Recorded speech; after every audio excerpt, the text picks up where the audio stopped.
بسم اللہ الرحمن الرحیم وَأَحْسَنُ مِنْكَ لَمْ تَرَ قَطُّ عَيْنِي وَأَجْمَلُ مِنْكَ لَمْ تَلِدِ النِّسَاءُ خُلِقْتَ مُبَرَّأً مِنْ كُلِّ عَيْبٍ كَأَنَّكَ قَدْ خُلِقْتَ كَمَا تَشَاءُ۔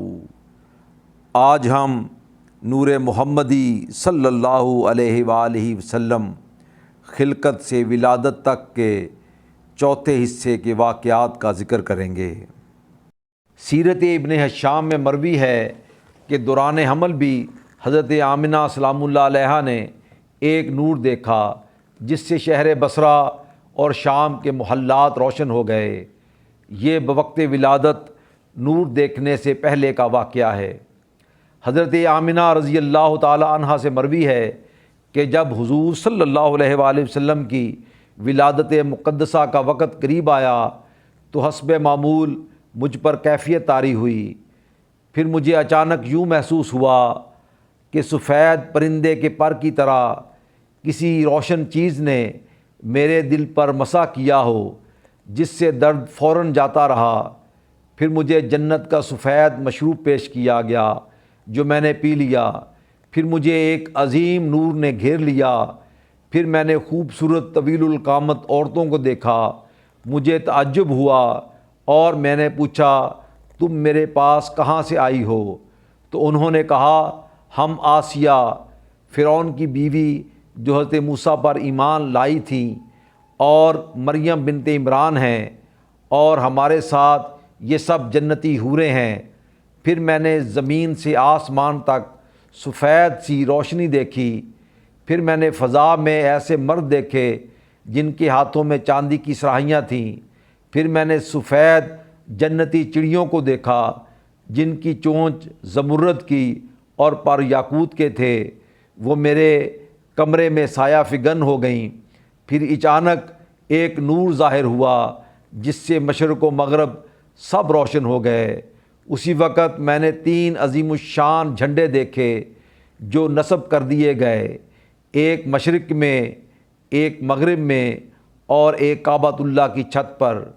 بس اسی مشاہدے کی حالت میں اچانک حضور صلی اللہ علیہ وآلہ وسلم میرے بدن سے باہر تشریف لائے اور سارا گھر نور ہی نور بن گیا، اور آپ مسکرا رہے تھے۔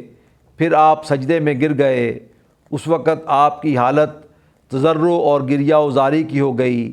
آپ نے اپنی انگلی آسمان کی طرف اٹھا رکھی تھی، گویا اللہ رب العزت کی توحید کی شہادت دے رہے ہوں۔ پھر اچانک آسمان کی طرف سے سفید بادل نمودار ہوا۔ اس نے حضور صلی اللہ علیہ وآلہ وسلم کو ڈھانپ لیا، اور ایک منادی کی ندا بلند ہوئی کہ حضرت محمد صلی اللہ علیہ وآلہ وسلم کو مشارق و مغارب اور بحر و بر میں پھراؤ، تاکہ سب انس و جن، ملائکہ اور چرند پرند، الغرض ہر شے ان کی صورت اور اوصاف کو پہچان لے۔ پھر تھوڑی دیر کے بعد بادل کھل گیا اور آپ دوبارہ نمودار ہوئے۔ اس وقت میں نے آپ کی زیارت کی تو آپ کا جسم اقدس 14ویں کے چاند کی طرح چمک رہا تھا۔ اس سے تازہ کستوری کی خوشبو کے حلے پھوٹ رہے تھے۔ اس وقت غیب سے 3 افراد نمودار ہوئے۔ ان میں سے ایک کے ہاتھ میں صراحی تھی، اس کے ہاتھ میں زمرد کا طشت، اور ایک کے ہاتھ میں سفید ریشم کی چادر تھی۔ اس صراحی کے جنتی پانی سے آپ کو غسل دیا گیا۔ آپ کے دونوں شانوں کے درمیان میں مہر لگائی گئی جو اسی ریشم میں لپٹی ہوئی تھی۔ پھر اسی چادر میں لپیٹ کر آپ کو لٹا دیا گیا۔ آپ پیدائشی طور پر سرما لگے ہوئے، ناف بریدہ تھے، ختنہ شدہ تھے۔ حضرت ابن عباس نے بھی اسی طرح روایت کو نقل کیا ہے۔ محمد بن سعد نے ایک جماعت سے حدیث بیان کی، اس میں عطا اور ابن عباس بھی ہیں کہ حضرت آمنہ رضی اللہ تعالی عنہا فرماتی ہیں کہ جب نبی اکرم صلی اللہ علیہ وآلہ وسلم میرے بدن سے جدا ہوئے تو آپ صلی اللہ علیہ وآلہ وسلم کے ساتھ ایک نور نکلا جس کے سبب مشرق و مغرب کے درمیان سب کچھ روشن ہو گیا۔ پھر آپ نے خاک کی مٹھی بھری اور آسمان کی طرف سر اٹھا کر دیکھا۔ اسی نور کا ذکر ایک دوسری حدیث میں اس طرح ہے کہ اس نور سے آپ کی والدہ ماجدہ نے شام کے محل دیکھے۔ اسے احمد بزار، طبرانی، حاکم اور بیہقی نے ارباز بن ساریہ سے روایت کیا ہے، اور ابن حجر نے اور حاکم نے اسے صحیح کہا ہے۔ اسی طرح ابو نعیم نے حضرت عبد الرحمن بن عوف سے روایت کیا ہے کہ وہ اپنی والدہ ماجدہ حضرت شفا سے نقل کرتے ہیں کہ جب آپ صلی اللہ علیہ وآلہ وسلم پیدا ہوئے تو میرے ہاتھوں پر آئے۔ میں حضرت آمنہ کی خدمت میں اس وقت موجود تھی۔ آپ صلی اللہ علیہ وآلہ وسلم کی آواز نکلی تو میں نے ایک کہنے والے کو سنا کہ کہتا ہے، رحمک اللہ، اے محمد صلی اللہ علیہ وآلہ وسلم، آپ پر اللہ تعالیٰ کی رحمت ہو۔ حضرت شفا فرماتی ہیں کہ مشرق و مغرب کے درمیان روشنی ہو گئی، یہاں تک کہ میں نے بھی روم کے محلات دیکھے۔ عثمان ابی العاص اپنی والدہ ام عثمان سے، جن کا نام فاطمہ بنت عبداللہ ہے، سے روایت کرتے ہیں کہ جب آپ صلی اللہ علیہ وآلہ وسلم کی ولادت شریفہ کا وقت آیا تو آپ صلی اللہ علیہ وآلہ وسلم کے تولد کے وقت میں نے خانہ کعبہ کو دیکھا کہ نور سے معمور ہو گیا، اور ستاروں کو دیکھا کہ زمین کے اس قدر نزدیک آ گئے کہ مجھ کو گمان ہوا کہ مجھ پر گر پڑیں گے۔ اس کو بیہقی نے روایت کیا ہے۔ بیہقی اور ابو نعیم نے حضرت حسان بن ثابت رضی اللہ تعالیٰ عنہ سے نقل کیا ہے کہ میں 7-8 برس کا تھا اور دیکھی سنی بات کو سمجھتا تھا۔ ایک دن صبح کے وقت ایک یہودی نے یکا یک چلانا شروع کیا کہ اے جماعت یہود آ جاؤ۔ سو سب جمع ہو گئے اور کہنے لگے، تجھ کو کیا ہوا؟ کہنے لگا کہ احمد صلی اللہ علیہ وآلہ وسلم کا وہ ستارہ آج شب میں طلوع ہو گیا جس ساتھ میں آپ صلی اللہ علیہ وآلہ وسلم نے پیدا ہونا تھا، وہ ساتھ اسی شب میں۔ سیرت ابن ہشام میں یہ بھی ہے کہ ابن اسحاق کہتے ہیں کہ میں نے سعد بن ثابت رضی اللہ تعالیٰ عنہ سے پوچھا کہ جب حضور صلی اللہ علیہ وآلہ وسلم مدینہ طیبہ میں تشریف لائے تو حضرت حسان بن ثابت کی عمر کیا تھی؟ انہوں نے کہا کہ 60 سال کی، اور حضور 53 برس کی عمر مبارک میں تشریف لائے، تو اس حساب سے حضرت حسان حضور صلی اللہ علیہ وآلہ وسلم سے 7 سال عمر میں زیادہ ہوئے۔ انہوں نے یہ مقولہ یہودی کا 7 سال کی عمر میں سنا تھا۔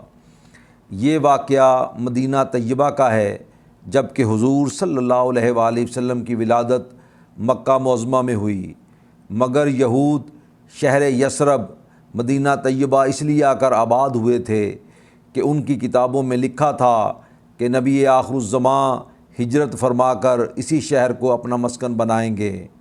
انہیں حضور صلی اللہ علیہ وآلہ وسلم کی ولادت کا شدت سے انتظار تھا، کیونکہ انہیں امید تھی کہ شاید حضور صلی اللہ علیہ وآلہ وسلم کی ولادت بھی بنی اسرائیل میں سے ہوگی۔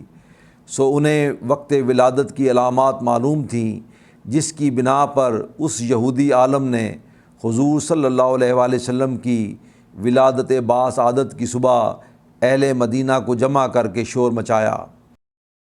اسی طرح حضرت عائشہ رضی اللہ تعالیٰ عنہ سے مروی ہے کہ ایک یہودی مکہ میں اپنے کسی کام سے آیا تھا، سو جس شب حضور صلی اللہ علیہ وآلہ وسلم پیدا ہوئے، اس نے کہا، اے گروہ قریش، کیا تم میں آج کی شب کوئی بچہ پیدا ہوا ہے؟